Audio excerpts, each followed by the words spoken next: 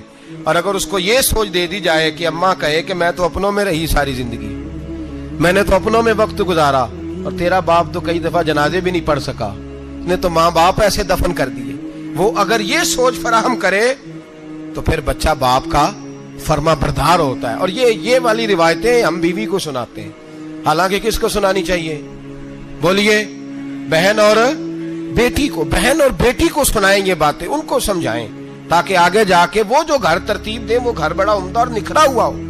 حضرت سیدنا ابراہیم 13 سال کے بعد آئے, چونکہ گھر میں اللہ تبارک و تعالیٰ کی دوستی کا چرچا تھا, اللہ تبارک و تعالیٰ کی محبوبیت کا غلبہ تھا. 13 سال کے بعد فلما بالغ معہ سعیا, بیٹا جب اتنا بڑا ہوا کہ سال چلنے لگا تو حضرت ابراہیم نے اپنے بیٹے کو بلا کے کہا بیٹا مجھے خواب آئی ہے, میں تجھے ذبح کر رہا ہوں, تیری کیا رضا ہے؟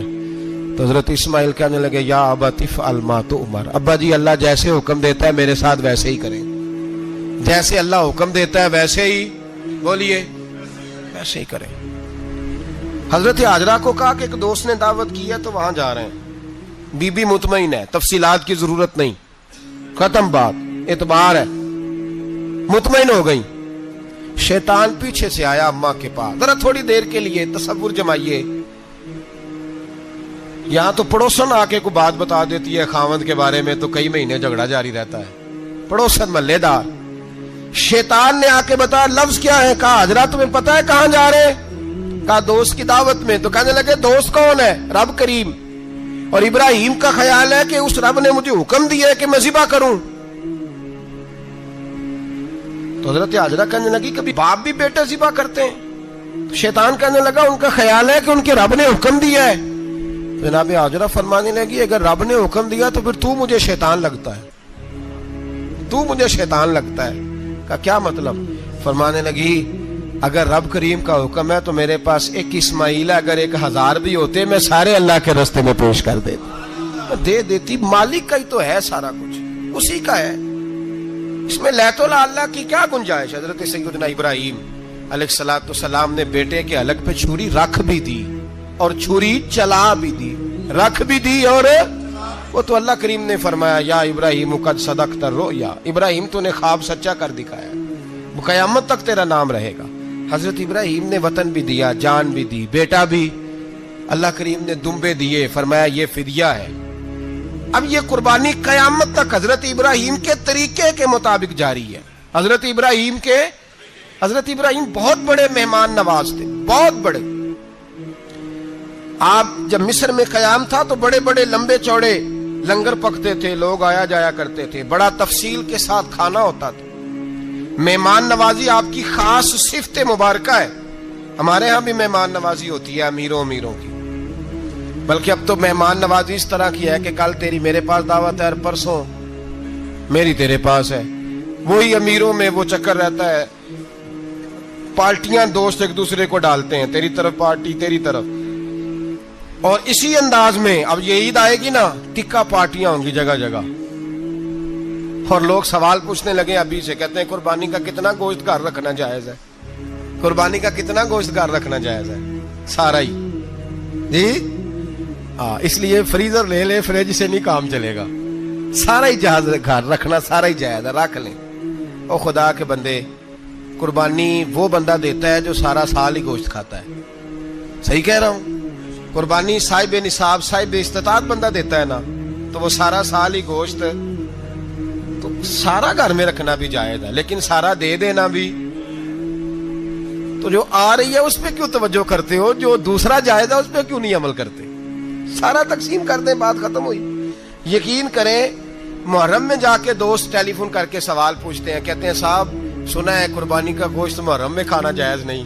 میں کہ نہیں، ربیع الاول چ بھی جائز جے، رجب رمضان تک کھاؤ، کوئی بندہ نہیں منع کرتا، اس لیے کہ کسی کو دینا تو پسند ہی نہیں۔ یہاں پھر اس میں سے جو خاص خاص چیزیں ہیں وہ اپنی فریج میں، اور باقی جو ہے وہ دوسروں کے لیے۔ یہ کیا طریقہ ہے ہمارا؟ اور اسی پہ عمل ہے۔ اللہ تبارک و تعالی ہمیں سمجھنے کی توفیق عطا فرمائے۔ حضرت ابراہیم بہت بڑے مہمان نواز تھے، صرف قربانی نہیں دیتے تھے، سارا سال بہت سارا لنگر، بہت سارا کھانا پینا، بہت ساری چیزیں جاری رہتی تھی۔ اور جتنے غریب لوگ تھے فلسطین کے، ان کو پتا تھا کہ حضرت ابراہیم علیہ السلام کا لنگر جاری ہے۔ فلسطین میں جب آپ کا قیام تھا، ایک دفعہ ڈھیروں مہمان آ گئے اور کھانے کو کوئی چیز نہیں۔ حضرت سارہ اور جناب ہاجرہ دونوں اس وقت موجود تھیں۔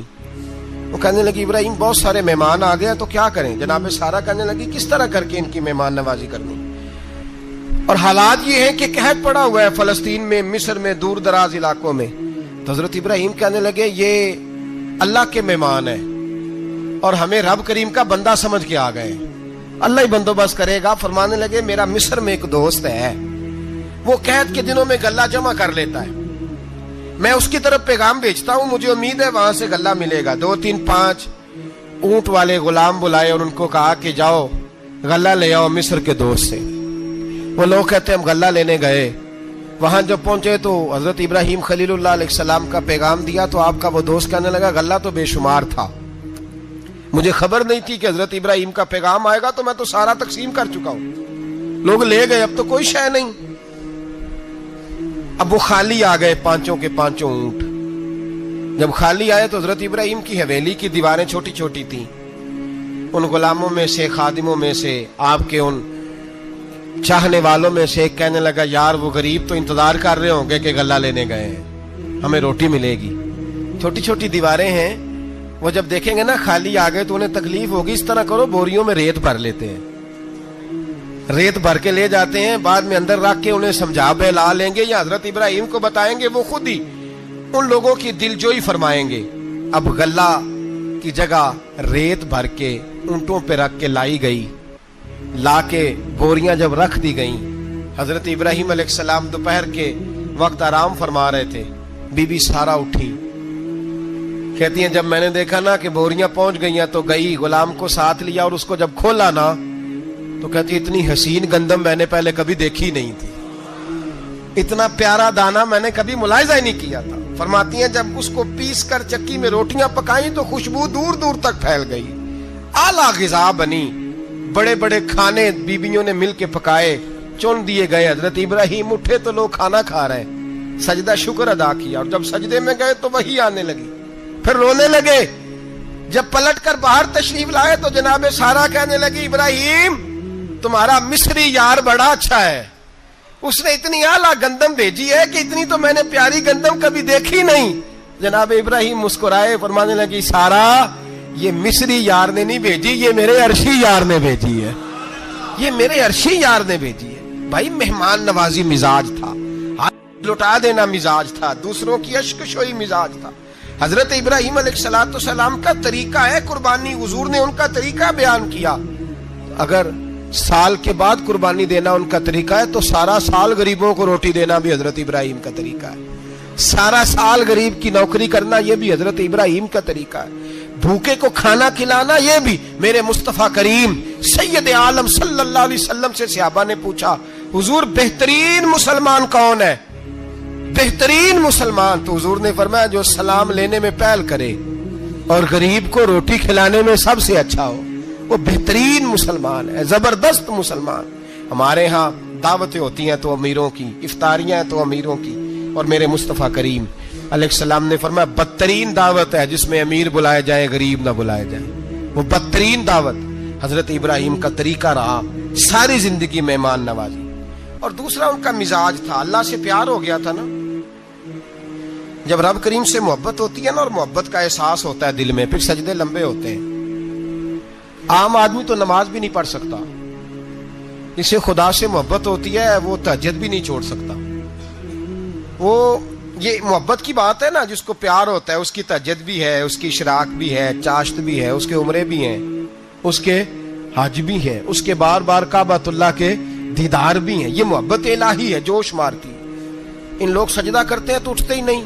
اللہ کے بندوں سے پیار کرتے ہیں اللہ کی. حضرت ابراہیم کو رب کریم سے اتنی محبت تھی, اتنا پیار تھا کہ وہ آپ کی زندگی کے ہر پہلو سے چھلکتا تھا. ایک وقت ایسا آیا کہ اللہ تعالیٰ نے حضرت ابراہیم کو بہت زیادہ مال عطا فرمایا. اتنے اونٹ گنے نہیں جاتے, گائیں اتنی زیادہ کہ شمار نہیں ہوتی, بکرے بکریاں اتنی زیادہ کہ شمار, بہت زیادہ مال اللہ نے عطا فرمایا. اور ابھی کچھ عرصہ پہلے آپ پیچھے جائیں نا تو جو لفظ مال تھا وہ روپے پہ تو بولا ہی نہیں جاتا تھا, وہ جانوروں پہ بولا جاتا تھا. بہت زیادہ مال اللہ نے دیا, بکریاں, گائیں, اونٹ, بیل, بڑا کچھ. تو رب کریم نے فرشتوں سے فرمایا کہ واتخذ اللہ ابراہیم خلیلا, ابراہیم میرا دوست ہے. تو فرشتے کہنے لگے یا اللہ جسے اتنا کچھ دیا جائے اس نے دوست تو بننا ہی ہوتا ہے, تو نوازا ہی پڑا ہے, اتنا مال, اتنے کھیت کھلیان, اتنا کچھ. اللہ کریم نے فرمایا جاؤ آزمائش کر لو, امتحان لے لو. فرشتہ امتحان لینے پہنچ گیا. حضرت ابراہیم کے جانور چر رہے ہیں چراگاہ میں, حضرت ابراہیم بھی ہیں, غلام بھی ہیں, بہت بڑا ریوڑ ہے.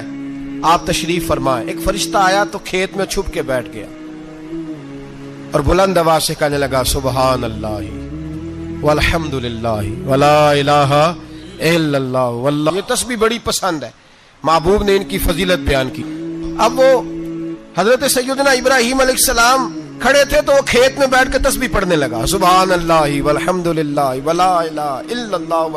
حضرت ابراہیم کہنے لگے یہ میرے رب کا نام کون لے رہا ہے, بڑی اس کی میٹھی آواز ہے, بڑی کون ہے. ڈھونڈنے لگے, گھومتے گھومتے اس کے پاس چلے گئے. فرشتہ انسانی شکل میں, تو میرے رب کا ذکر کر رہا تھا؟